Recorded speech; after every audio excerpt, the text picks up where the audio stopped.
Boa noite, senhoras e senhores. Estamos aqui mais uma vez com mais uma edição do nosso programa, mais um podcast, mais um Cabanoscast com você, tá? Quero convidar você que está aí do outro lado a se preparar, não sei o dia e nem a hora que você vai ver esse programa, mas quero dizer que nós temos conteúdo aqui de primeira qualidade e hoje nós estamos com mais uma pessoa aqui que eu sempre falo que é muito especial. Eu estou com uma pessoa aqui que dispensa apresentações, mas como faz parte do nosso programa fazer essa apresentação, nós vamos apresentar. Mas eu não posso começar esse programa de hoje, meu amigo Guilherme, sem agradecer primeiro a Deus pelo privilégio de estarmos aqui, né? Agradecemos pela nossa família, né? Que faz parte da nossa história já. E não esquecendo os nossos patrocinadores. Mas fale alguma coisa, meu jovem. Vamos começar hoje aqui com a listinha atualizada. Tem patrocinador novo aí. Para você que ainda não apoia ninguém e gostaria de nos apoiar, nos patrocinar aí, nos ajudar a alavancar este programa, você pode entrar em contato conosco. Todo episódio a gente deixa lá embaixo na descrição do YouTube o nosso telefone de contato para que você entre em contato, quer divulgar sua marca, quer ampliar aí seu negócio, ampliar a quantidade de engajamento que você tem, você entre em contato conosco. E a gente começa saudando aqui os nossos parceiros, Samaúma Parque Hotel, a I9 Comunicação Visual, Pizzaria do Papito, Amazon Car Veículos, a Trevo Pharma, hoje a Golden Luxe, artigos de ouro, Golden Luxe, você que procura uma correntinha maneira aí com preço bom, anel e outras coisas, Golden Luxe, estou aguardando a minha corrente, Gabriel, anota aí. E uma apoiadora nova aqui, sensação no mercado de Barcarena, Laís Salomão Estética. Você conhece esse apoiador, esse patrocinador, Salomão? Meu amigo, é a melhor que tem na região. Você quer fazer, você que vai para um evento daqui a pouco, você que está se preparando para ir para um 15 anos, para um jantar e quer preparar-se, né, para ficar com aquele rosto lindo, maravilhoso, né, fazer ali uma limpeza no rosto, fazer uma sobrancelha, enfim, ficar chique demais, como fala o nosso amigo Faísca, ficar chique, é só procurar o estúdio da Laís Salomão. E a Império da Beleza, uma loja nova, super top, com vários cosméticos, variedades, para você que busca beleza feminina e masculina, porque hoje a maquiagem faz parte de todos os gêneros, não é isso? Nós mesmos nos maquiamos antes dos programas, para quem não sabe, para não ficar com um roxinho de pupunha quente no sol. Então, para você que procura aí produtos de qualidade, não se esqueça, todos os links e as descrições do Instagram estarão na descrição do nosso vídeo. Eu convido você também para apoiar, você que não é um patrocinador, entre no nosso canal, deixe o seu like, compartilhe os vídeos, faça a sua inscrição, porque isso ajuda muito a gente, não é mesmo, Salomão? Verdade. Então vamos lá, começando agora, valendo. Senhoras e senhores, vamos lá, apresenta o nosso convidado de hoje. Ele é da Igreja Missionária Rio Jordão, aqui na Vila dos Cabanos, a igreja que estará completando agora, dia 4 e 5 de novembro, 10 anos de existência, igreja solo, criada por ele, o nosso convidado de hoje, o pastor Joel Mota. Seja bem-vindo, pastor. Fique à vontade. Salve, salve. Paz seja com todos que nos ouvem, que a bênção de Deus venha permeando aí todos os nossos ouvintes, os telespectadores, e que seja dispersada do céu sobre a vida de cada um daqueles que se inscreverem no canal aí. Seja abençoado, uma bênção extra e adicional.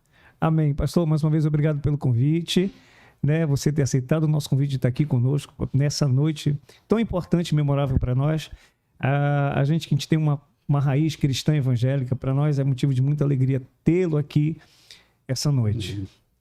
Né, é isso aí. Prazer ter o senhor com a gente aqui. Estamos muito felizes, contentes pela sua disponibilidade, disposição de estar aqui conosco.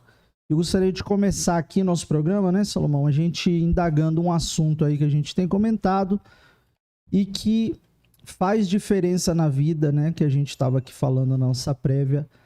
A importância da igreja e a importância da palavra, a importância do envolvimento cristão hoje em dia na vida das pessoas dependentes. A gente sabe que a igreja aí tem um trabalho, né? Tem um trabalho que realiza já há algum tempo, E como que é esse trabalho? Quem que abrange as pessoas? Quem que vai atrás? Como que é? Onde fica? Eu poderia falar um pouquinho mais pra gente sobre esse assunto.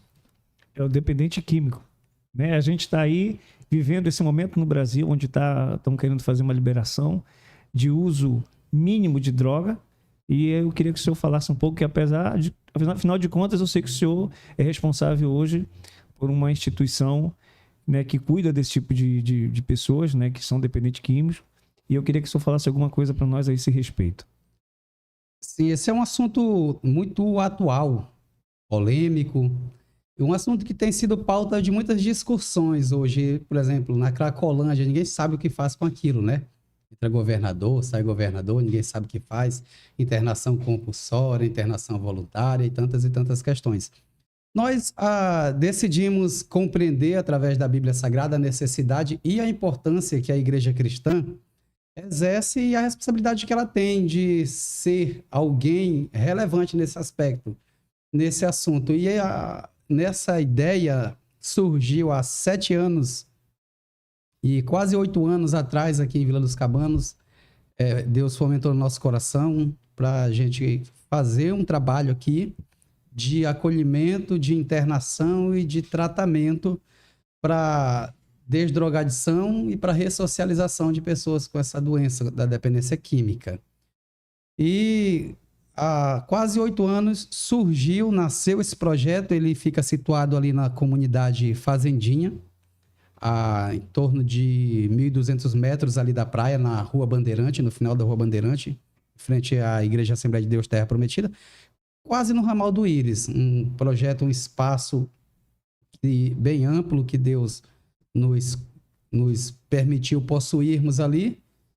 E nós, fazendo um mapeamento, quando a gente chega em uma cidade, todos os missionários, isso não sou só eu, todos os missionários, quando chegam em um lugar novo, em um campo missionário novo, a gente faz um mapeamento da cidade, mapeamento geográfico, político, cultural, e a gente foi perceber a carência dessa região, uma região muito fortemente atacada nessa questão de droga, né? Uma área portuária. E nós percebemos a necessidade, a carência que o município e a região tinha e tem. E nós estruturamos esse trabalho, é o Projeto Social Rio Jordão. Projeto Social Rio Jordão. Ali na Fazendinha, onde nós acolhemos, nós fazemos o resgate das pessoas que estão vivendo em situação de rua e pessoas também com problema da dependência química. Só para a gente esclarecer de uma forma técnica, existe uma diferença entre o dependente químico e o usuário de droga. Existe o usuário e existe o dependente químico. E qual que é a diferença do usuário para o dependente químico? O usuário é como se fosse um estágio inicial antes da dependência química. Aquela pessoa que usa em alguns momentos, que usa quando bebe ou que usa em períodos esporádicos. E o dependente químico é aquele que começou usando esporadicamente, que um dia foi um usuário, e adoeceu de tal forma que se tornou algo que o dominou. E aí é o dependente químico. E esses, nós fazemos o resgate deles, os internamos ali, cuidamos, tratamos dessas pessoas, e no momento certo, quando elas finalizam o seu tratamento, nós restabelecemos a vida social delas, devolvemos elas para a sociedade. Então, nós trabalhamos em fases ali de tratamento. Quando a pessoa é resgatada, ela vai para lá para o projeto e ela passa por um período inicial que a gente chama de desdrogadição ou desintoxicação. É aquele período em que o metabolismo, o corpo da pessoa, ele vai ser trabalhado para que ele consiga expelir ali os efeitos e a pessoa consiga administrar ali as abstinências, esse período. Depois disso, depois desse período, ele que leva entre 6 e 7 meses, aí vai para a fase da ressocialização, que é onde vai sendo trabalhada uma questão comportamental de reabilitação social, onde a pessoa começa já a ter contatos com a sociedade, já ter convívios mais sociais, para que ela venha gradativamente ser restabelecida, ser reintegrada à sociedade, à família, à igreja, à empresa, enfim, que ela volte para a sociedade sendo uma pessoa que saiba lidar com as abstinências. Eu costumo dizer que não existe um ex-dependente químico. Às vezes eu ouço as pessoas me dizerem: ah, pastor, eu sou um ex-dependente químico. Eu digo isso como terapeuta químico. Não existe um ex-dependente químico. Uma vez dependente químico a vida toda. O que existe são dependentes químicos com fases evoluídas de tratamento.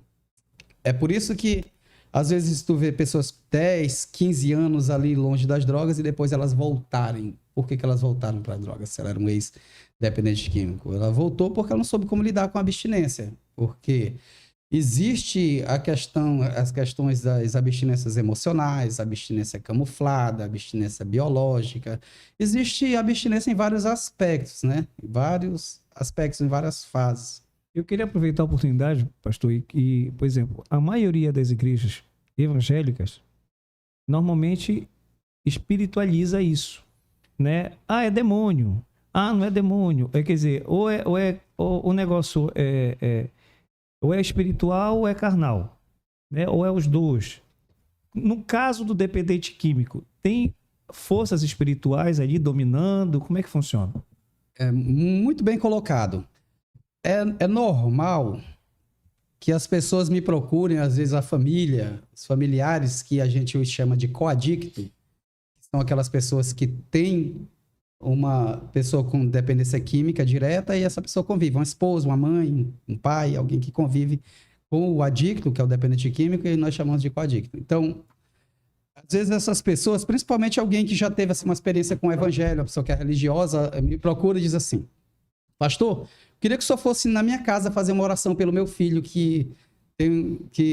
para o senhor repreender esse espírito de vício da vida dele, esse espírito de bebida, esse espírito de droga. E às vezes eu fico com vontade de sorrir disso, não de que seja questão de insensibilidade com a situação, mas é a forma da leitura que as pessoas fazem isso. Que achar que a gente vai lá fazer uma oração, colocar a mão na cabeça, repreender ou exorcizar, vai acabar com aquilo. Quem nos dera se fosse. Existe até assim pessoas que exploram essa questão de associar a dependência química a essa questão espiritual e ganham com isso. Existem programas de televisão e de madrugada que oram pelas pessoas e quando terminam de orar, simulam que as pessoas ali já estão libertas ali de droga. Coisas que quem trabalha na área sabe que isso não existe assim. Porque não é o espírito. Quem nos dera coisa boa seria que fosse um espírito, que fosse um demônio que levasse as pessoas para droga, porque a gente resolvia muito fácil. Tem base bíblica, pastor? Com certeza. Para justificar que a pessoa, como as igrejas usam muito isso, né, Guilherme? Dizendo que as pessoas... é drogado é porque é um demônio do vício, é o demônio do cigarro, é o demônio da bebida, é o demônio da droga, é o demônio encosto, não é o demônio, é o encosto. É o encosto, né? É da pornografia, é o encosto disso. Bom... Tá, então vamos lá.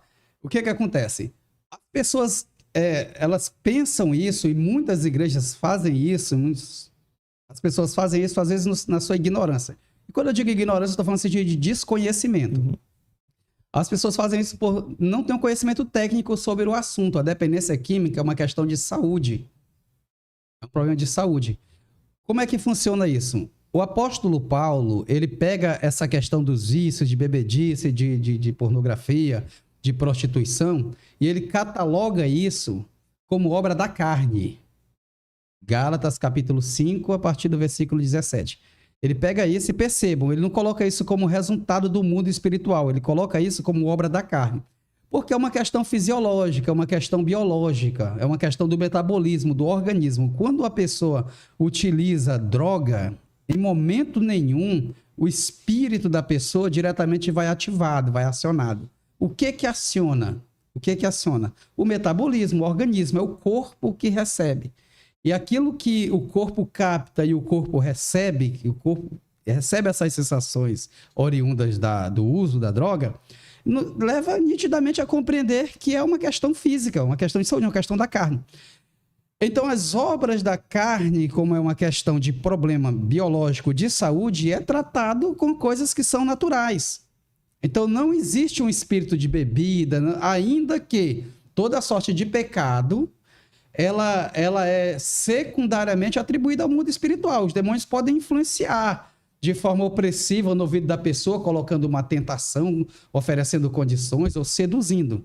Mas é uma questão física, da carne, é uma questão de saúde. E é assim que deve ser tratado o corpo, o próprio organismo. Por isso, ninguém vai conseguir orar com a mão na cabeça de alguém que tem essa questão que luta contra a droga e essa pessoa vai deixar de sentir vontade de usar droga. Até porque, eu repito, ninguém vai deixar de sentir vontade de usar droga uma vez ela tendo sido usuária.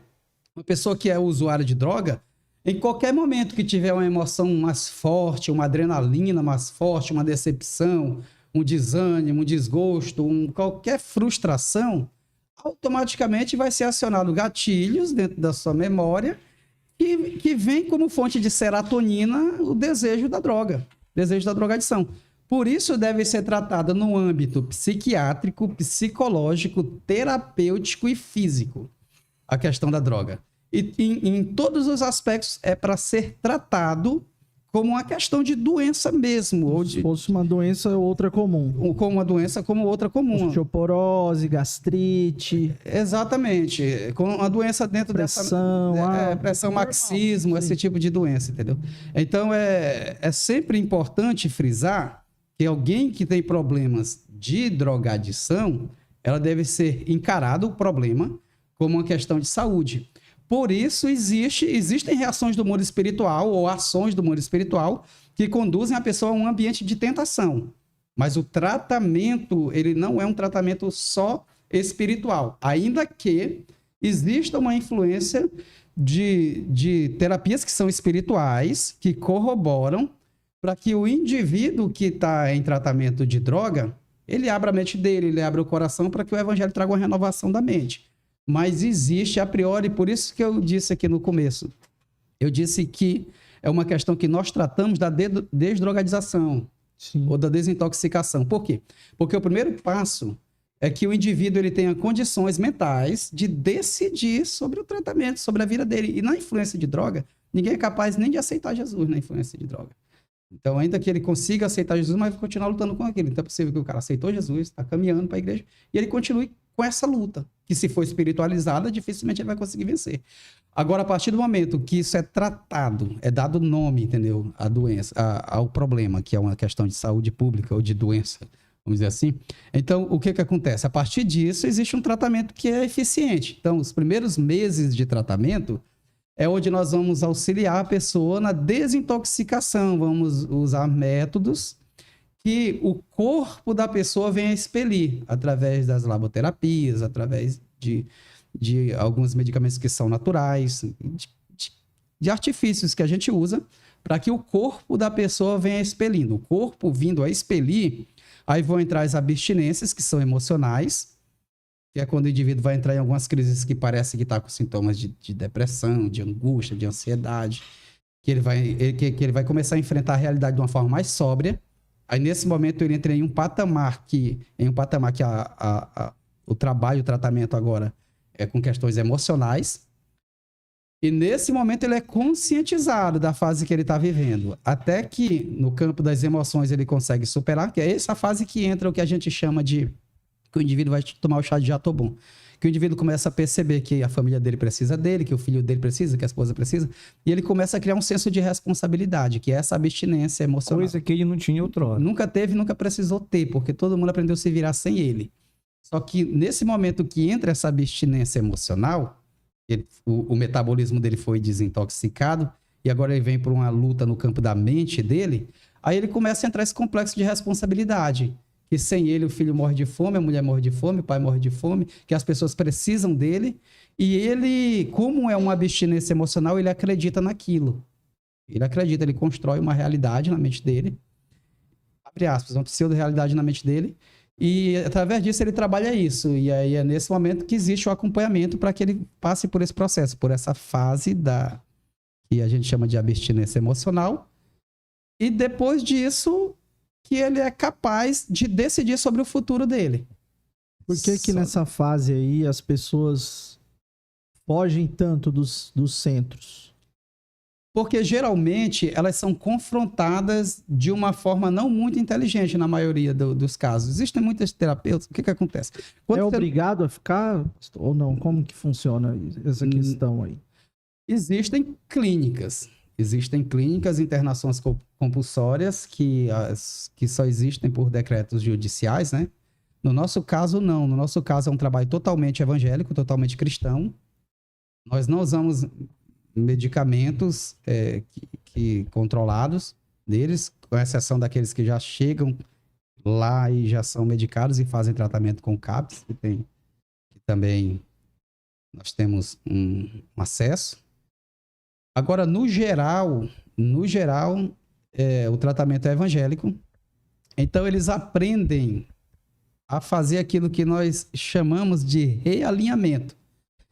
Nós acreditamos assim, vou entrar em um outro assunto para justificar esse. Nós acreditamos, os cristãos acreditam que o ser humano, que o homem é tricotômico. Nós somos seres tricotômicos. O que é a tricotomia? Tricotomia é uma pessoa, um homem, um ser humano, ele ser composto de corpo, alma e espírito.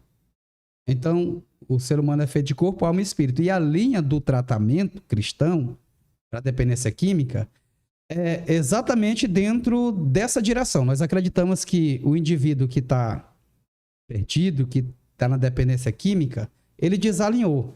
Imagine essa sincronia. Imagine um homem, por exemplo, vou dar um exemplo aqui de um relógio.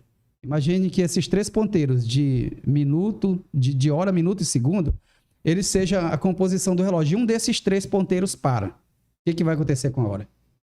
Vai atrasar, vai dar problema. Vai dar problema, não vai funcionar. Uhum. A mesma coisa é o ser humano, corpo, alma e espírito. Se cada corpo, alma e espírito, funciona como um ponteiro desse relógio.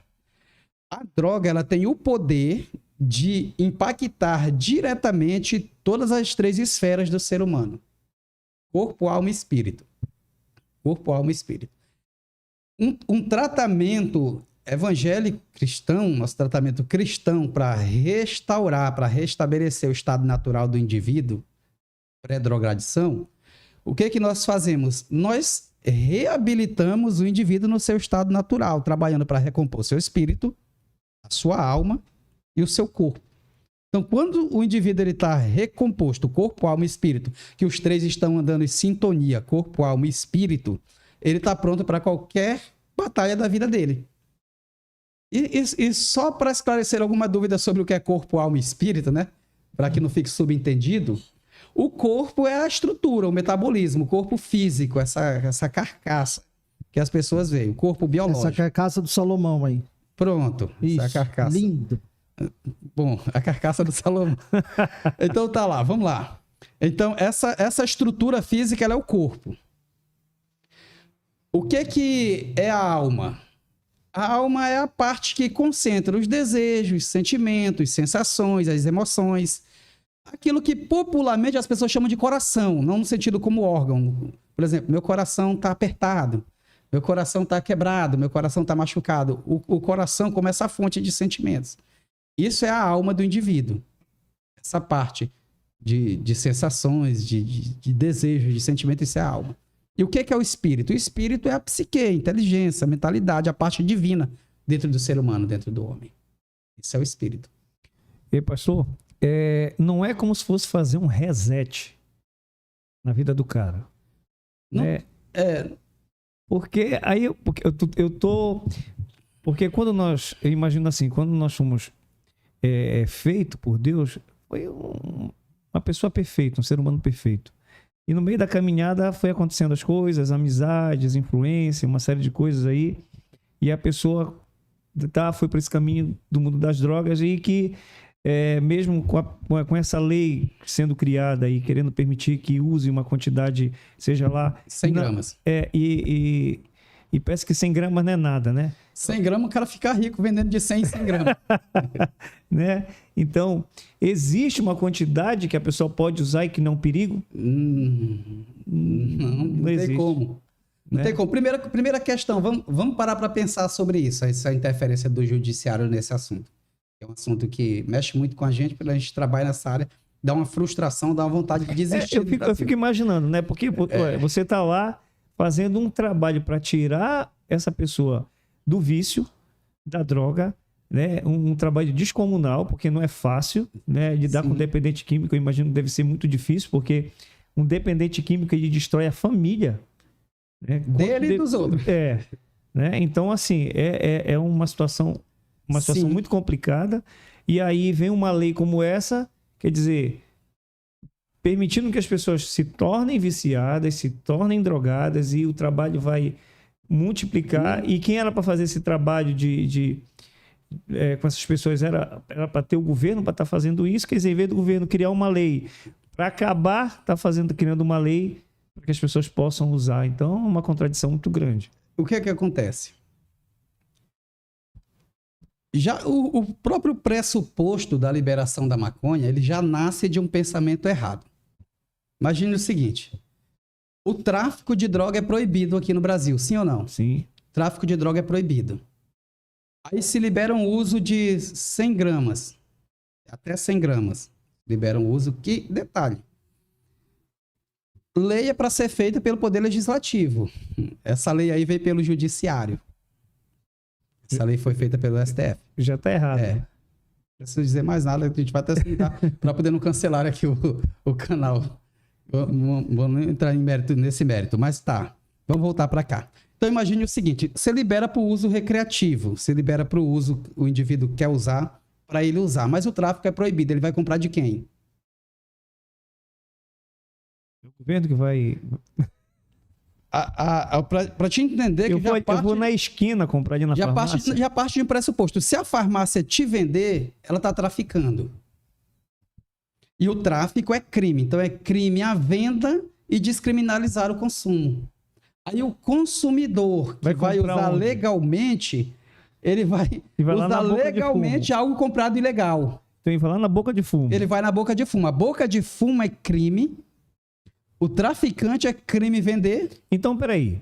O camarada vai lá, compra 100 gramas.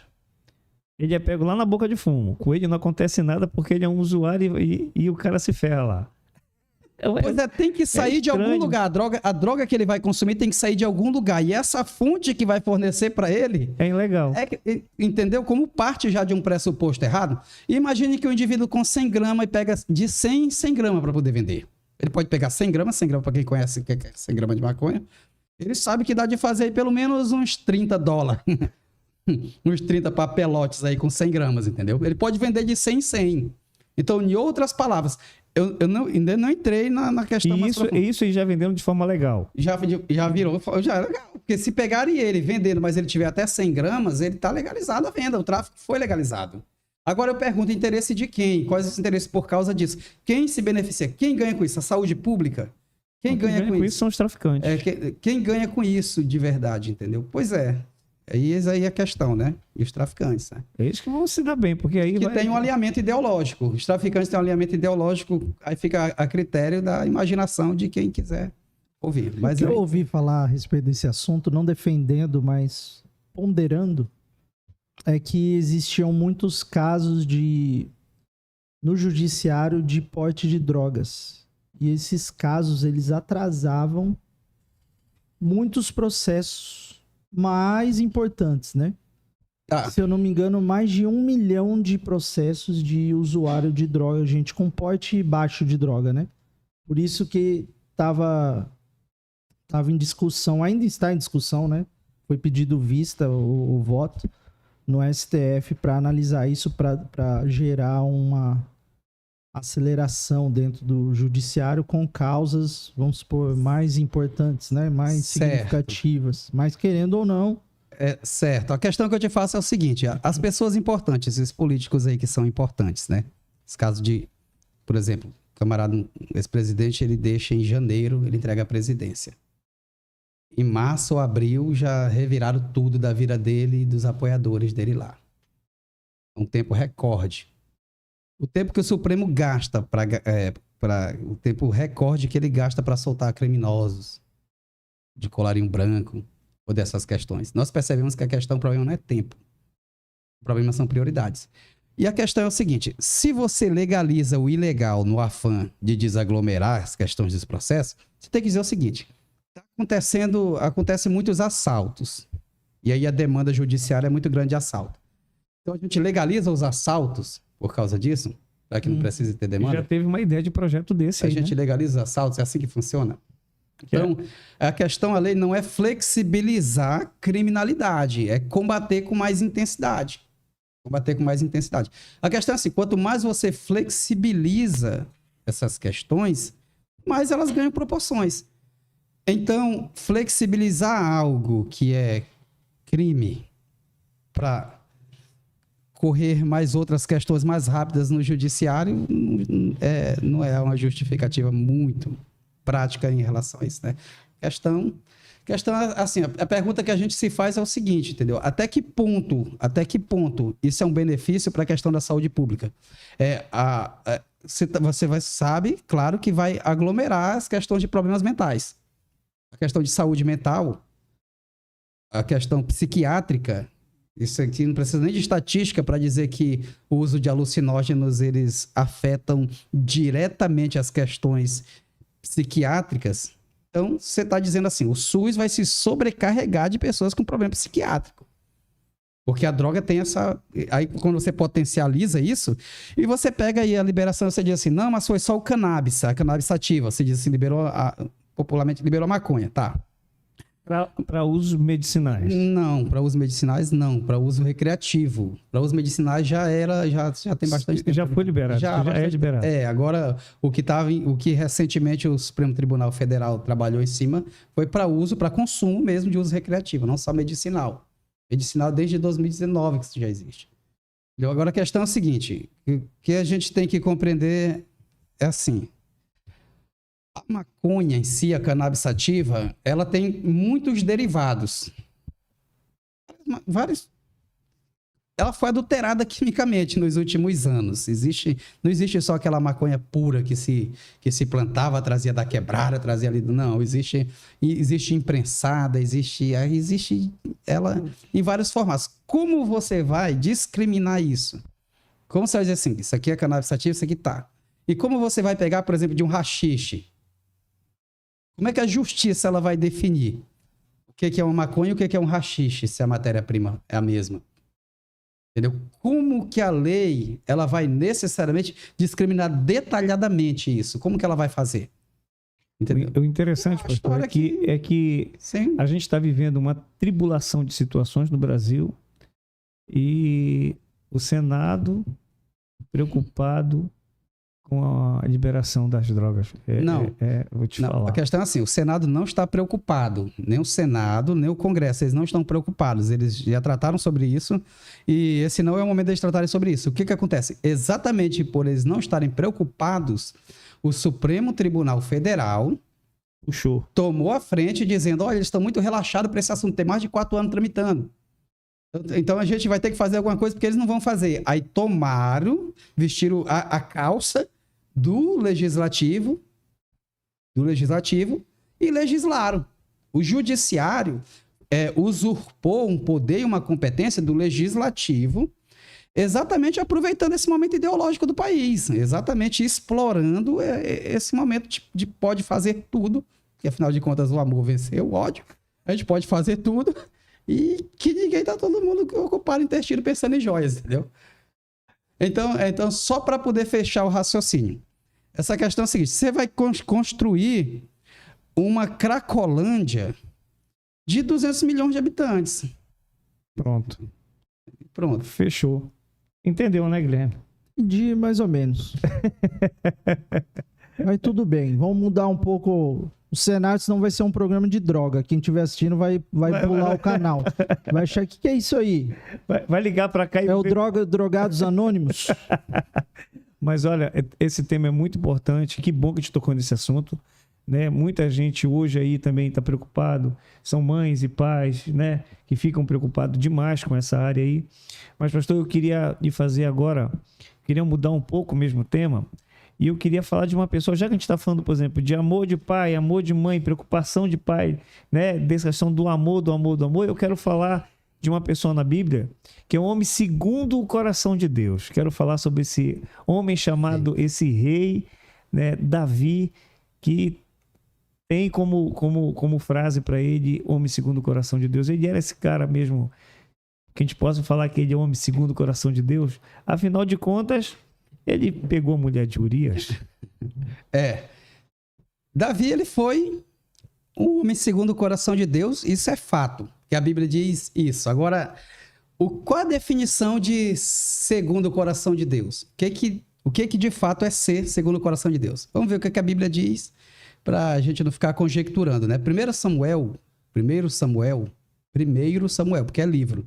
Quando é carta, se diz primeira. Quando é livro, primeiro. Quando é carta, primeira. Só tem primeiro ou primeira. Só tem macho e fêmea na Bíblia. Não tem negócio de... Então, já entendi. Só macho e fêmea. Entendeu? Só macho e fêmea na Bíblia. Que passar disso é de... enfim. Mas diz aqui, 1 Samuel, capítulo 13, versículo 14, diz: porém agora não subsistirá o teu reino, já tem buscado o Senhor para si um homem segundo o seu coração, e já lhe tem ordenado o Senhor que seja chefe sobre o seu povo, porquanto não guardastes o que Deus te ordenou. Claro. Aqui é Samuel conversando com Saul. Saul tinha desobedecido, e Samuel chega para dar um cheque nele. Chega para encurralar e diz assim: olha, Deus ele já te destituiu daqui da tua função, e ele já escolheu um homem segundo o coração dele para governar, para reinar. Era um homem segundo o coração de Deus que supriria a necessidade da cadeira monárquica de Israel, para ser rei, para reinar, para ordenar, para comandar, para administrar, para gerir a nação de Israel.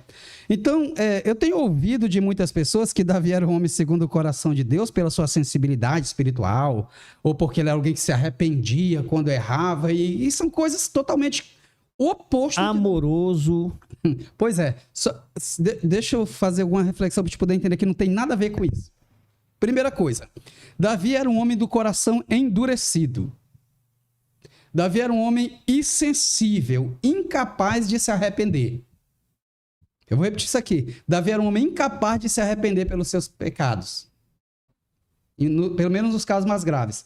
Para te ter uma ideia, quando Davi ele adulterou com Batseba, a mulher de Urias, que esse sim era um homem sensível a Deus e fiel aos propósitos de Deus e dos seus relacionamentos. Quando Davi adultera com a esposa dele, que depois Davi manda uma carta, que era uma sentença de morte pelas mãos do próprio Urias, para Joabe, para que ele fosse abandonado no meio de uma guerra e posteriormente morto, Davi volta para o palácio, e ali ele volta para casa, volta para o palácio, o indivíduo morre, e depois Davi continua a vida que segue, resolvi os problemas. O que acontece? Deus precisa levantar o profeta Natã, segundo Samuel capítulo 15, a partir do versículo 12. Deus levanta o profeta Natã e diz para Natã: vai lá no palácio, coloca o dedo no nariz daquele camarada, daquele rei, e diz para ele, conta uma parábola para ele. E depois que terminar de contar a parábola, aponta o dedo no nariz dele e diz: é tu adulterou, tu fez, tu errou, e a espada de Deus vai ser contra ti. Se Deus não levanta o profeta Natã para ir na casa de Davi, colocar o dedo no nariz dele e expor o seu adultério, até hoje ninguém saberia disso. Até hoje. Então, o arrependimento precisa ser produzido antes das consequências. Depois da consequência, é um arrependimento pela casa ter caído. Então, eu me entristecer pela condenação do que eu fiz é diferente de eu me entristecer pela prática do que eu fiz. Consegue entender a diferença disso? Então, Davi não se arrependia por ter feito. Davi sentia-se mal por agora ele ter que atar com as consequências. Então, isso não é arrependimento. O arrependimento é uma sensação de contrição baseado no desejo moral de consertar o que eu fiz. É tanto fato isso que eu estou dizendo que a lei estabelecida por Moisés dizia que se uma mulher ficasse viúva, ela teria que casar com o familiar mais próximo do seu esposo. fosse um irmão, se não tivesse um irmão, fosse um primo, tio, algum parente. É só olhar para a história de Ruth que vai entender o parente Remidor, ali Boaz, para poder entender melhor isso aí. Como a nora do próprio Judá, um filho de Jacó, filho de Israel. Então, o que acontece? Batseba, a partir do momento que ela ficou viúva, que seu esposo morreu, era para ela ter procurado um parente Remidor. O que Davi faz? Pega ela e traz para dentro de casa, para cima da cama dele. Leva para cima da cama dele. Então, ele vai, agora, a partir vai pegar o pecado e vai desfrutar do pecado por todos os dias, entre aspas, por todas as noites da sua vida. Ele vai desfrutar do pecado. Ele traz o pecado para dentro de casa para desfrutar do pecado o resto da vida, infringindo uma lei, infringindo a lei de Moisés. Então, que sensibilidade espiritual um homem desse tem? Eu pergunto, nesse aspecto disso, do pecado. Aí alguém diz, mas pastor, é um homem segundo o coração de Deus? Sim, e eu vou explicar o porquê.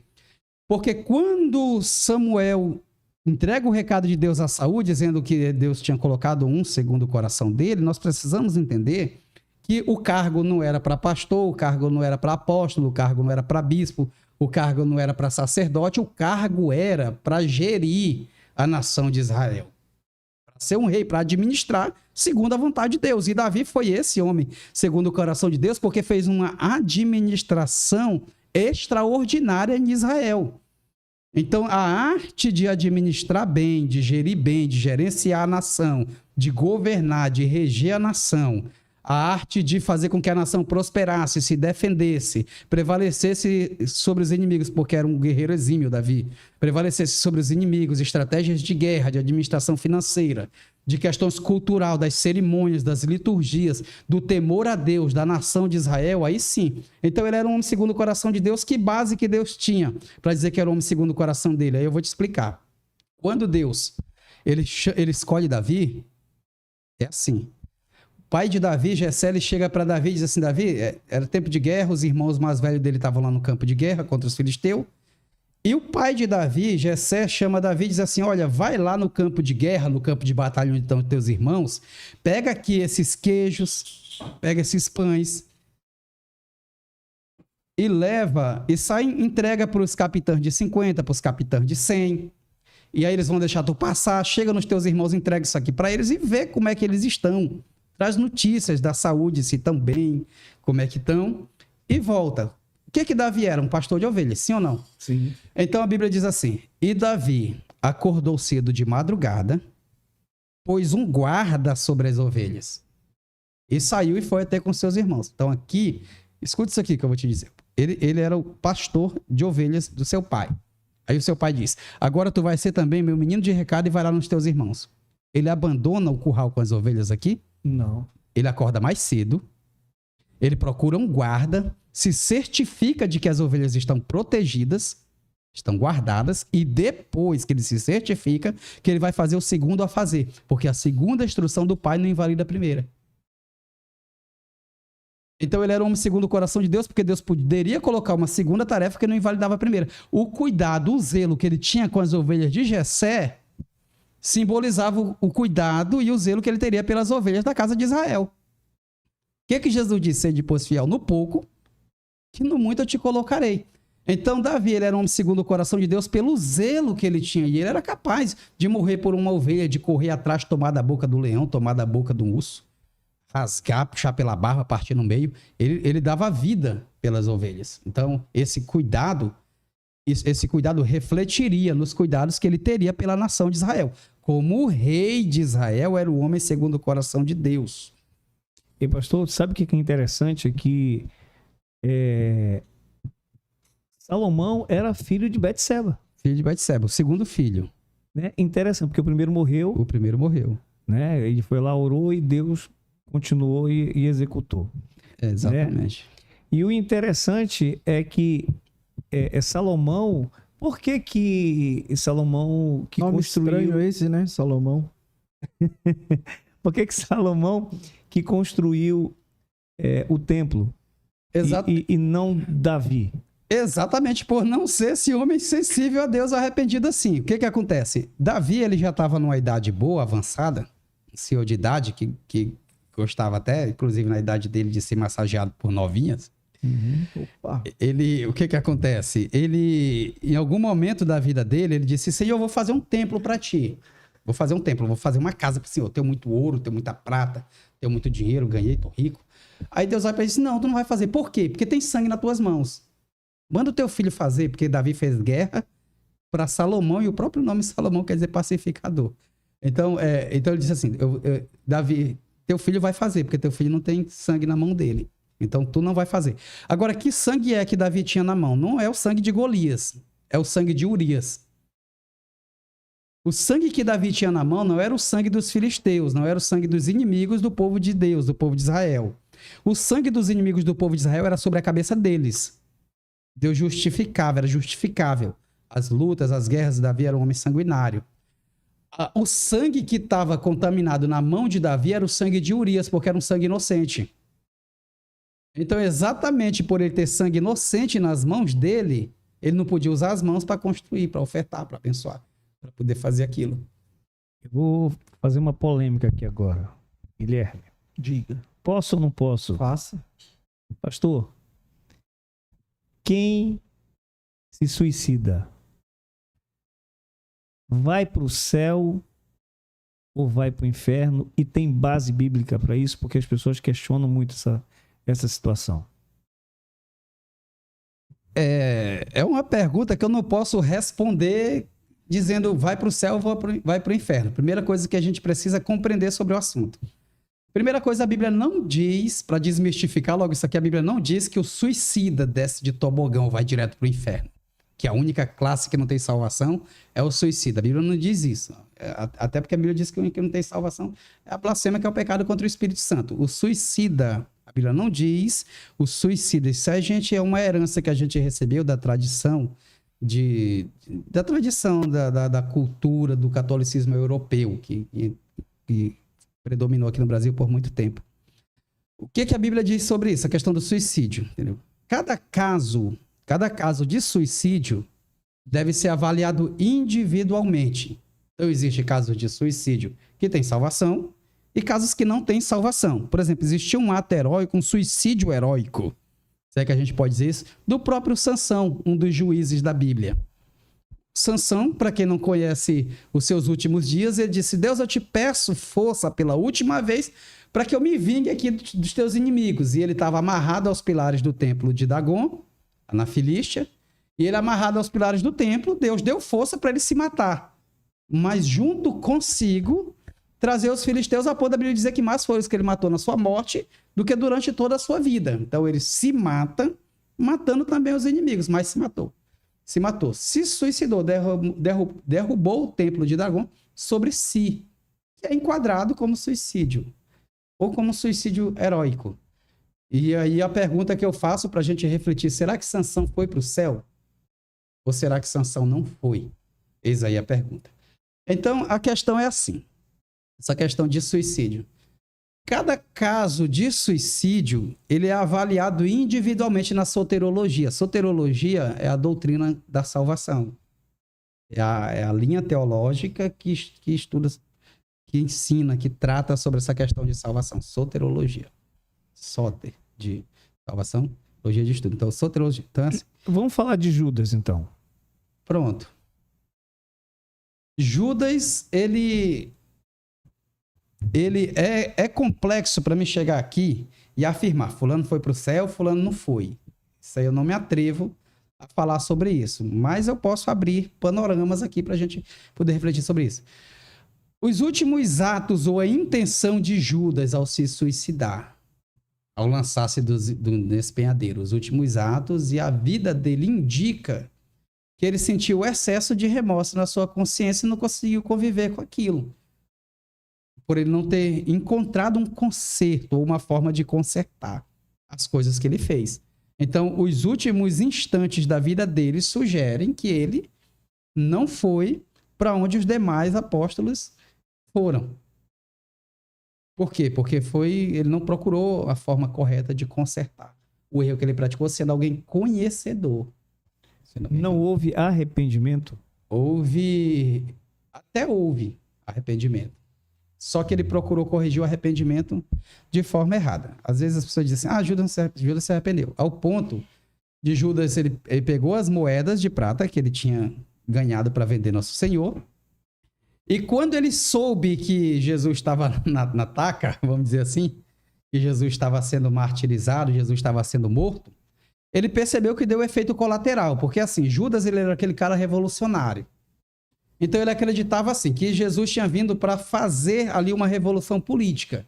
Os caras vão prender Jesus e aí a galera vai puxar a espada e vamos derrubar o Império Romano e a guerra através da espada. Ele acreditava nisso.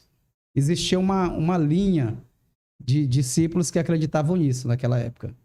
E a revolução viria por ali. Aí eles andavam com espada e tal, e queriam aquilo. Então Judas acreditava que Jesus, nos 45 do segundo, a revolução acontecia. Então, como ele estava vendo Jesus dizer, aprendei de mim, que sou manso e humilde, ele via Jesus ali ensinando, pegar um tapa na face, oferece a outra, e disse, eu vou estimular.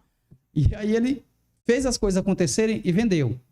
Quando ele vendeu, que viu que deu efeito colateral, que prenderam Jesus, que Jesus restaurou a orelha do amigo, do servo de Malco, do servo do sumo sacerdote, quando Pedro corta a orelha, aí ele percebeu que deu errado, que Jesus disse, eu não poderia guardar a espada, quem vive da espada morre da espada, eu não poderia rogar o pai, ele ia mandar miríades de anjos.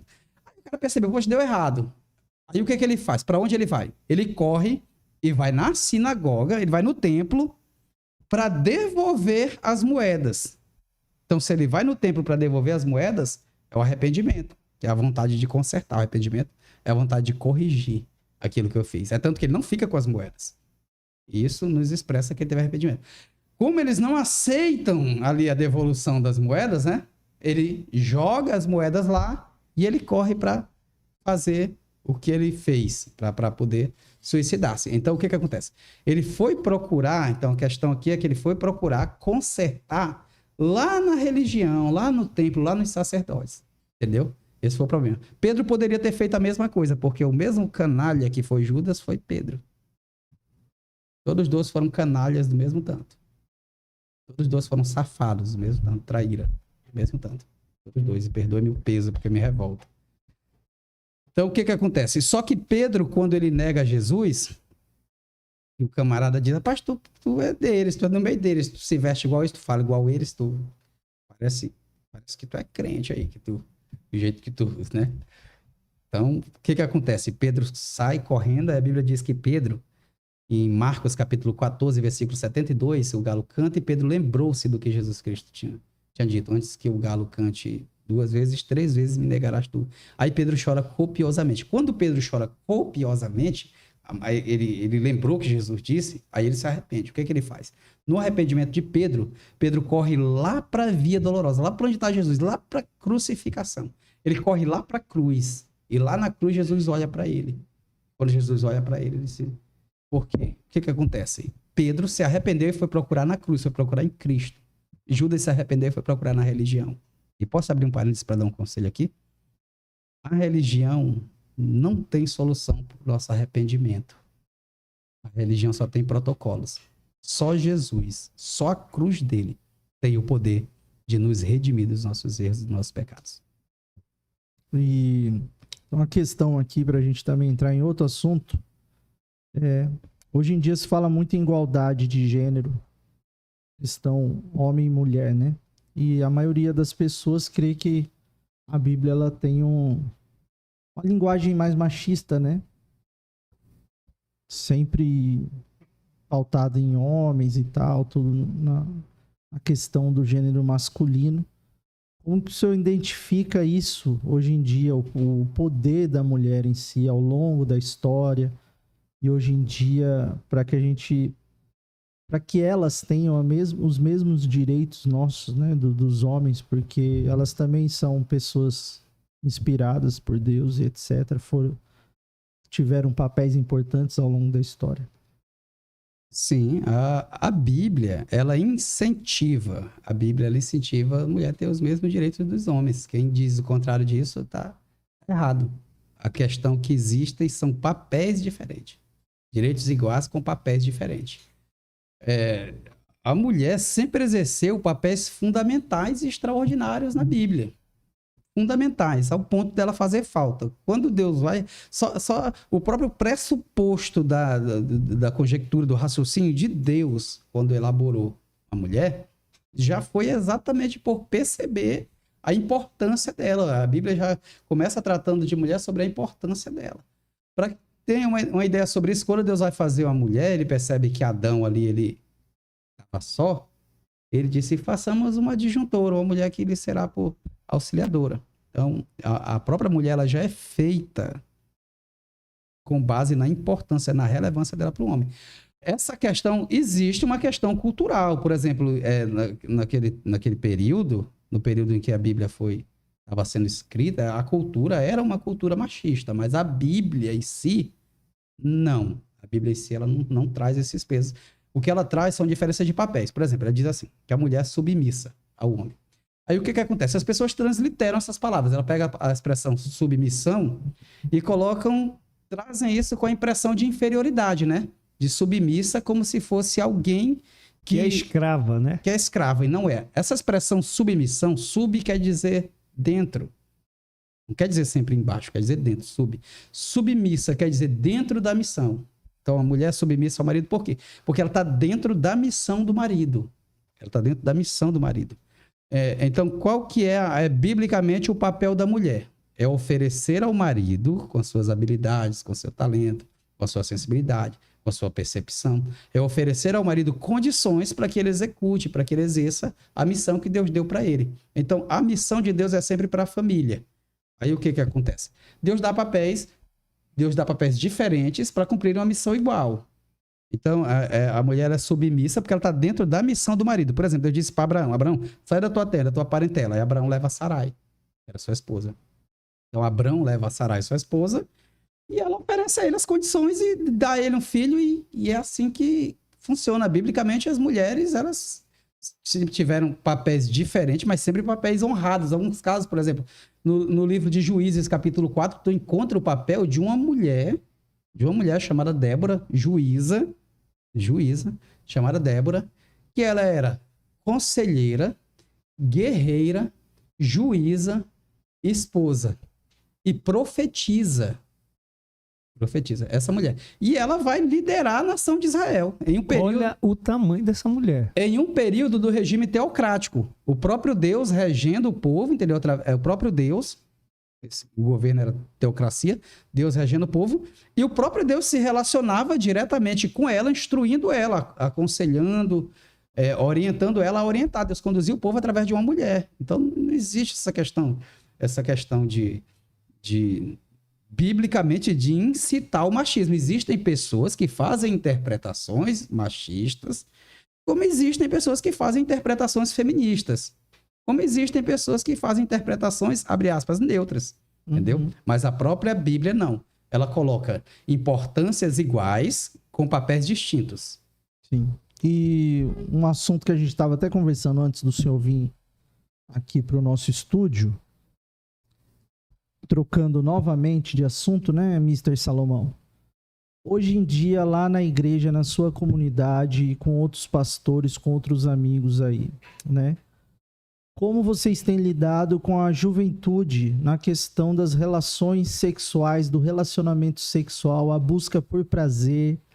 A gente sabe que a base bíblica é o sexo após o casamento, né? Mas hoje em dia isso é taxado mais ou menos como caretice, né? E a gente vê que muitos jovens têm se envolvido cada vez mais em relações amorosas aí de tudo quanto é tipo. O famoso bacanal, né? Aqui em Barcarena, né, Salomão? Como que tem sido o papel da igreja? Como vocês têm lidado com isso hoje em dia para instruir? A questão, ela hoje culturalmente, né, no meio dessa questão dessa revolução cultural que a gente está atravessando, tem sido um pouco mais complexo por causa da vasta variedade que existem como opções dentro de igrejas para a juventude. Então, hoje é assim, pegando um pouquinho pesado aqui, vai para ali. O que acontece? Nós decidimos entender o seguinte, a Bíblia ela não é ultrapassada e nem moderna. A Bíblia é eterna. A Bíblia traz valores eternos. Ela não é um livro do passado e nem é um livro do futuro. Ela é um livro eterno. Serve em todos os tempos. Serve em todos os tempos. Então, nós sempre usamos os padrões bíblicos. Nós optamos por manter a juventude da igreja enquadrada nos padrões que são bíblicos. Mas o jovem tem linguagem de jovem. Precisa compreender a linguagem do jovem. Mas eu acredito piamente, pela minha experiência que eu tenho, experiência eclesiástica, de que os jovens hoje, eles não... que procuram a igreja hoje, eles já não procuram mais tanto a igreja para continuarem nessa prática dessa vida, assim, de uma vida de irresponsabilidade sexual. Eles devem continuam por aí. Quando eles procuram a igreja, eles estão abertos, pelo menos na maioria, estatisticamente, dos jovens que frequentam a igreja, eles estão abertos, a mente deles está aberta para nos ouvirem. A gente tem todo um cuidado de usar a linguagem que eles entendem, de usar estratégias que eles entendem, metodologia que eles entendem, mas sem dissolver, sem diluir o evangelho para flexibilizar valores que são valores bíblicos. Então, essa questão até a questão do namoro, a gente procura ter uma certa cautela, instruí-los sobre isso, para que evitem ao máximo terem contatos isolados e ambientes que fiquem isolados. E acaba que conversando de forma muito aberta com eles sobre esse assunto. Você fez isso. A gente sempre procurou deixar isso muito aberto, porém, sem relativizar os valores que são bíblicos. Então, os que ficam, os que permanecem, eles permanecem realmente com boa intenção. Por isso, nós não temos um número tão avantajado de jovens na igreja. Mas os que estão, os que frequentam e os que participam, os valores são sempre sólidos porque são inegociáveis.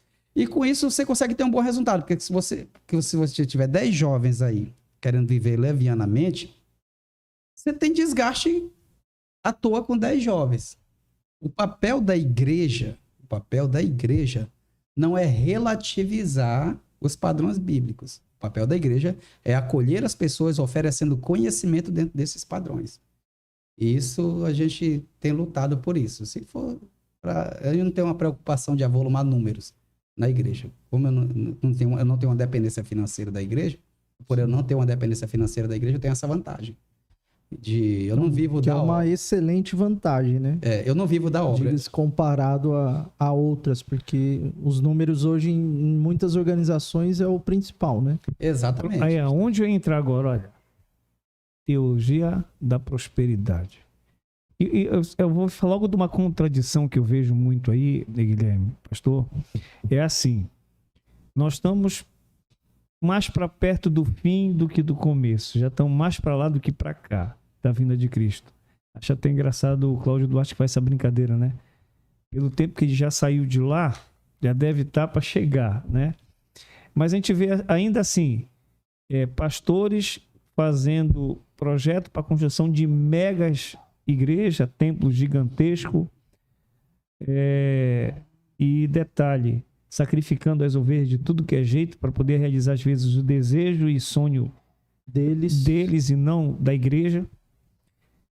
E pastores com salários aí que... astronômicos. Né? E eu queria que o senhor falasse um pouco. Não em todas, né? Não generalizado, né? Mas hoje a cultura é pesada nesse ponto, né? Eu enfrento a gente, né, por ser e tal, quando vai conversar de religião com alguns amigos, enfrenta muito essa resistência porque criou-se em cima do público evangélico estereótipos, que é tudo voltado a dinheiro. Por conta de muitas igrejas serem... E eu concordo que isso é fato, inegável. Só para mim perder o raciocínio, então, tem gente indo para a carreira evangélica em busca de dinheiro. O que era para ser uma missão, está virando profissão. O cara quer ir para lá para ganhar dinheiro. E aí? Você vai abrir uma igreja, Salomão? Não. Meu querido. Então vamos lá. Vocação virou profissão. Púlpito virou balcão. Crente virou cliente. Pastor vira gestor. Isso é bom. Repete esse pequenas aí, empresas, pequenas igrejas, grandes negócios. Repete, que é um corte esse aí. Esse é um corte bom, vai lá. Tá, então vamos voltar para isso aqui, né? Infelizmente... Não, pastor, a gente quer que você repita de novo a frase, vai lá. Eu quero gravar isso aqui também. Tá. Vocação vira profissão. Púlpito vira balcão. Pastor vira gestor e crente vira cliente. Pequenas igrejas, grandes negócios. Pode fazer um comercial. Infelizmente, eu digo isso porque são derivações dessa teologia da, abre aspas, riqueza, porque não é uma teologia da prosperidade. E o que acontece? Qual é o problema disso, a problemática de tudo isso aí? Porque fica marginalizado a questão dos trabalhos das igrejas evangélicas que decidem trabalhar sério por causa dessas questões. Agora o problema é a sociedade generalizar. Existe hoje essa questão da cristofobia, que aqui anda na outra extremidade disso. Existe um preconceito muito forte contra o evangelho, os pastores e as igrejas. E claro que alguns justificados atrás disso, o que não justifica. Mas é um problema. Primeiro que não existe etimologicamente teologia da prosperidade. O que existe é a teologia do enriquecimento. Que eles adotaram o nome de teologia da prosperidade. Por quê? Porque prosperidade não é um estado financeiro. Prosperidade é um estado emocional. Perfeito. Existem pessoas que ganham um salário mínimo e são prósperas. Existem pessoas que ganham dezenas de mil. Ganha 20 e gasta 30. Exatamente. Né? Você vai ver pessoas com salário de 20 mil, 30 mil, deprimidas, tristes, desmotivadas, pobres de espírito. E você vai ver pessoas ganhando um salário mínimo e sorrindo à toa. Então você vai perceber... É a felicidade de ir para casa depois de bater o ponto. Você vai perceber o quê? Você vai perceber o quê? Que a questão aí não tem relação com montante. Então, prosperidade é uma sensação de bem-estar, de contentamento com o que Deus proveu. Então, o que chamam de teologia da prosperidade é a teologia do enriquecimento. E a teologia do enriquecimento e não da prosperidade, porque eu repito, prosperidade é uma sensação de bem-estar, de gratidão, de saciatez. Obrigado, Deus, o Senhor providenciou essa comida, por mais humilde que seja, providenciou minha casa, meu cobertor, a minha família. Isso aí é prosperidade. A teologia do enriquecimento é um câncer que o inimigo de nossas almas semeou dentro do reino de Deus. Que ele semeou dentro do reino de Deus. O que acontece?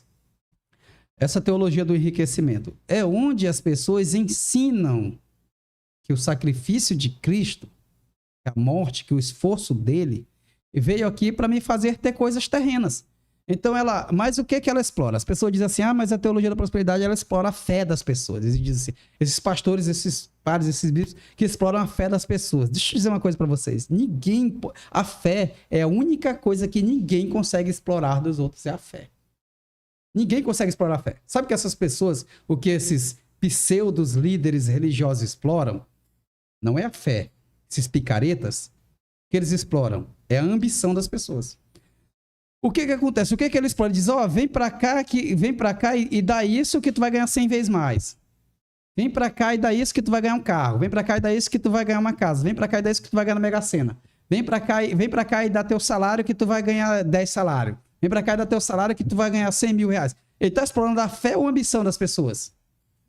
Ambição. A ambição, a ganância das pessoas. Então, não existe mercado da fé, existe mercado da ambição, das ganâncias. São pseudos líderes religiosos, gananciosos, a Bíblia chama de lobos devoradores, que exploram a ambição de pessoas gananciosas, de pessoas que não estão ali buscando uma igreja por Cristo, por salvação, por transformação, por mudança de vida. Então, essas igrejas que pregam essa, abre aspas, teologia da libertação, elas são cheias de pessoas avarentas, gananciosas, de pessoas que estão ali atrás de valores que são terrenos. A pessoa que tem fé, a fé é inexplorável, porque a fé conecta o ser humano direto com Deus. Conecta o ser humano direto para o céu. Tu nunca vai chegar para uma pessoa que tem fé e dizer, coloca o teu salário aqui, que tu vai ganhar salvação, que tu vai ganhar isso, tu vai ganhar aquilo. Não. Sempre são pessoas gananciosas que encontram outros mais gananciosos que exploram a ganância dessas pessoas. Então é assim que funciona. Levando aqui o nosso programa para a reta final, né, Salomão?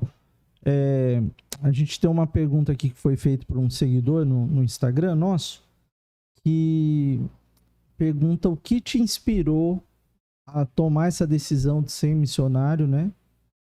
E como se renovar a cada dia, esse processo de vontade, de desejo de ajudar as pessoas, né, a ser, querendo ou não, um exemplo, né, para dentro da sua comunidade. Com certeza todas as pessoas que vão lá, elas buscam um exemplo terreno ainda, né? Além do celestial, eles procuram um exemplo terreno. Como que isso te inspirou a realizar essa escolha, essa mudança na sua vida? É muito interessante. E só para finalizar esse raciocínio sobre essas questões, esse nosso projeto social de reabilitação de dependentes químicos, ele é mantido hoje pela receita da igreja. Ele é mantido pelos dízimos e ofertas da igreja. Então, o caixa da igreja, a receita da igreja mantém esse projeto. Que é bom demais, né? Aí a gente acaba não tendo ajuda de empresário, de político, de ninguém. É mantido por lá. Então, ele mantém lá. E eu tenho a minha fonte de renda paralela à igreja. Eu tenho o meu trabalho. Eu presto assessoria no gabinete de um vereador aqui do município. Então, é assim. O que acontece? Só para finalizar esse pensamento, para servir também de exemplo, né? Para as pessoas. Eu preferi não viver da obra, mas viver para a obra. Quem vive da obra é mercenário. Quem vive para a obra é missionário. O que me inspirou? Que me motivou? Foi o fato de eu ter encontrado em Cristo, a solução para a minha vida. Fale mais perto do microfone, pastor.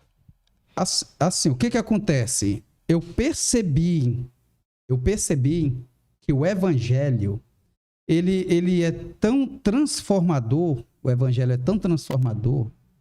o poder de Deus, quando ele age na nossa vida, ele é tão transformador, que ele transforma a nossa mentalidade, ele transforma a nossa mente, ele traz uma nova visão de mundo, uma nova percepção. Então, eu acredito que é impossível alguém ser impactado pelo poder de Deus, pelo evangelho, e ele guardar isso para si, ele armazenar isso para si.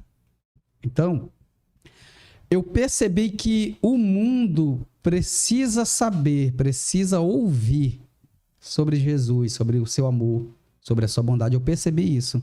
E como que eu percebi isso? Quando esse amor me alcançou. Eu venho de uma vida difícil, eu venho de uma vida muito complicada, complexa. Pronto, um ex-presidiário, para te ter uma ideia. Um ex-presidiário, para mim não entrar muito em contato. Um ex-presidiário, fui um dependente químico e disse a vocês que a luta é constante. Estou há quase 2 décadas, aí, de 1 para 2 décadas caminhando longe disso. E percebi que esse poder que me transformou milagrosamente, me tirou de uma depressão, de pensamento suicida. Eu percebi que isso é grandioso demais para me guardar isso comigo como biografia, como histórico só para minha vida. E como eu não tinha uma vida, eu estava vivo, mas eu não vivia, não tinha uma vida, porque eu era oprimido por isso, né? Tive esse problema com droga, esse problema com a minha conduta social, até assim, cheguei mesmo em um nível muito degradante, muito deplorável moralmente de vida. Quando eu fui alcançado por isso, eu percebi que o instrumento de Deus para fazer a proliferação dessa transformação sou eu. E como eu não tinha uma vida, Deus me deu uma vida, eu decidi devolvê-la. Eu decidi devolver minha vida para Jesus. Decidi devolver para Ele. Exatamente não para retribuir ou para recompensar, mas para agradecer pelo que Ele fez comigo. Porque Deus forma, o diabo deforma. A religião reforma, mas Jesus transforma. Então, esse poder transformador que me alcançou, ele precisa ser divulgado para o mundo. E isso foi testificado para me ter mais convicção sobre o meu chamado, sobre esse propósito de entregar a vida integralmente para as missões, o fato de Deus ter proposto isso também no coração da minha esposa. Minha esposa, ela decidiu integralmente entregar a vida para Jesus, de forma paralela à minha, eu não a induzia a isso, não a convenci disso. Eu tinha isso, latejava dentro do meu coração, e ela me convidou para nós vivermos integralmente para as missões, para sermos missionários. E nós começamos aí a missões, nós acabamos chegando aqui em Barcarena como missionários. Nós não somos daqui. Agora nós somos daqui agora porque já estamos aqui há mais de 1 década, mas nós somos de Paragominas.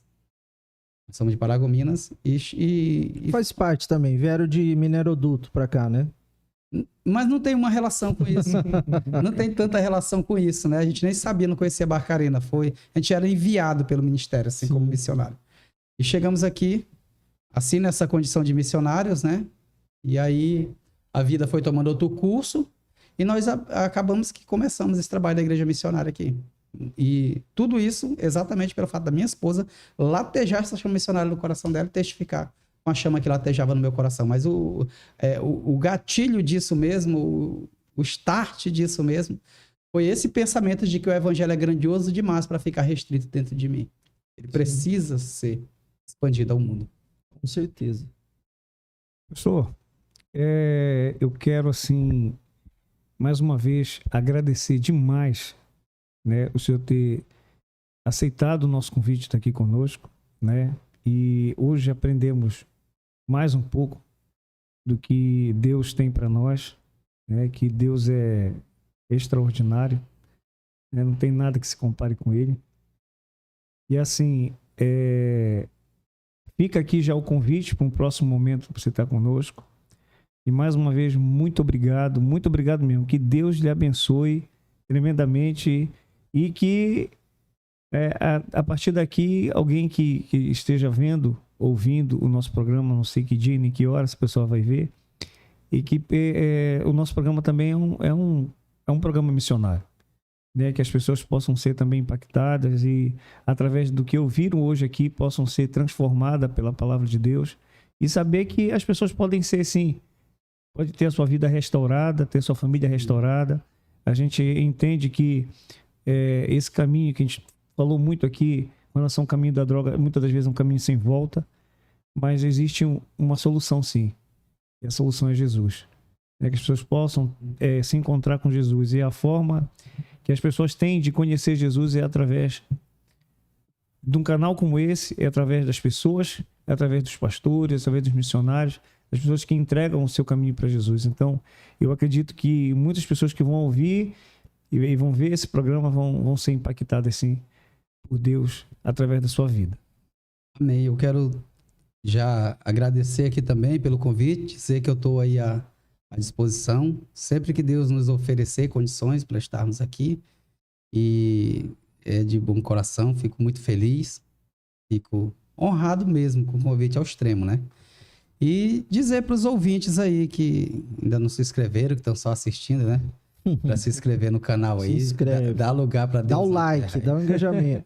Pastor, para a gente encerrar aqui também, uns dados aqui que nosso produtor nos enviou aqui no inbox. Para a gente finalizar depois uma mensagem, quero que o senhor deixe uma mensagem ali na câmera 2 para a gente. 92% da população mundial sabe o que é uma Coca-Cola, né? A marca. Só que só 42% conhece a Jesus. Então a gente vê aí que ainda tem muito chão para ser percorrido aí, principalmente em alguns países, né, que a gente sabe que é bem difícil a entrada ali da palavra, né? Os países comunistas. A maioria deve ser, né? E Oriente Médio, janela 1040. Então, olhando naquela câmera 2 ali dessa de cá, nossa, deixa uma mensagem para o público aí de Barcarena, quem está assistindo, ou até mesmo para ter esse interesse de conhecer Jesus, de ir lá também na igreja Rio Jordão, conhecer, assistir um culto, quais dias que são os cultos. Bom, já de antemão quero convidá-los aí para agora no comecinho de novembro, né? Já vamos estar celebrando 10 anos ali, uma década. E vocês são mais do que convidados, são convocados para estarem ali conosco, né? Fica o convite aqui para vocês também, para estarem lá com. Vai ser uma honra, vai ser tremendo ter vocês lá conosco. E que abra o coração para Jesus Cristo cumprir o propósito que o Espírito Santo designou sobre a vida de cada um de vocês. Dizer para vocês que me assistem que se você tem um familiar na droga, tem alguém aí andando na contramão da vontade de Deus, saiba que Jesus é poderoso para poder cumprir todas as promessas que ele tem. É poderoso para libertar, poderoso para resgatar, e que no tocante ao que eu puder fazer alguma coisa, quando eu digo eu me refiro à equipe que trabalha comigo na igreja, uma equipe de liderança abençoada, e nós estaremos ali não só de braços abertos, mas com o coração também aberto para te ajudar nesse projeto de vida. Então, nos procure. Nosso telefone ali, tanto o telefone quanto o WhatsApp é 99218200. Você tiver alguém passando por problemas com droga, nos procure, problemas espirituais, nos procure, que nós estamos aí para fazermos aquilo que Deus nos ofereceu como dom. Deus abençoe a todos. Muito obrigado, gratidão do meu coração. Estou aqui como servo de vocês. Amém. Eu quero aproveitar também, eu esqueço todas as vezes de falar da Oliane e o Fernando, que moram nos Estados Unidos, que eles também estão sempre ligados no nosso programa, e ela me cobrou agorinha aqui, e eu mandar um abraço para eles, e que eles moram nos Estados Unidos, que Deus venha abençoar tremendamente a sua família, que estão numa terra que não é deles, falando uma língua que não é deles, mas eles estão lá na luta. Então que Deus abençoe a família deles. Então, Guilherme. Encerramos mais um episódio número 04, hoje, dia 5 de setembro de 2023. O programa vai ao ar hoje mesmo, vamos colocar lá. Com oferecimento Samaúma Parque Hotel, I9 Comunicação Visual, Pizzaria do Papito, Amazon Car Veículos, Trevo Pharma, Golden Lush, Laís Salomão Estética, Império da Beleza. Agradecemos ao pastor Joel Mota pela presença. Obrigado mais uma vez para você que nos assiste. E estamos aí. Valeu, boa noite e obrigado. Pastor, mais uma vez, muito obrigado. Deus abençoe a sua casa, a sua família. Por tudo, uma boa noite para todo mundo. Amém. Amém.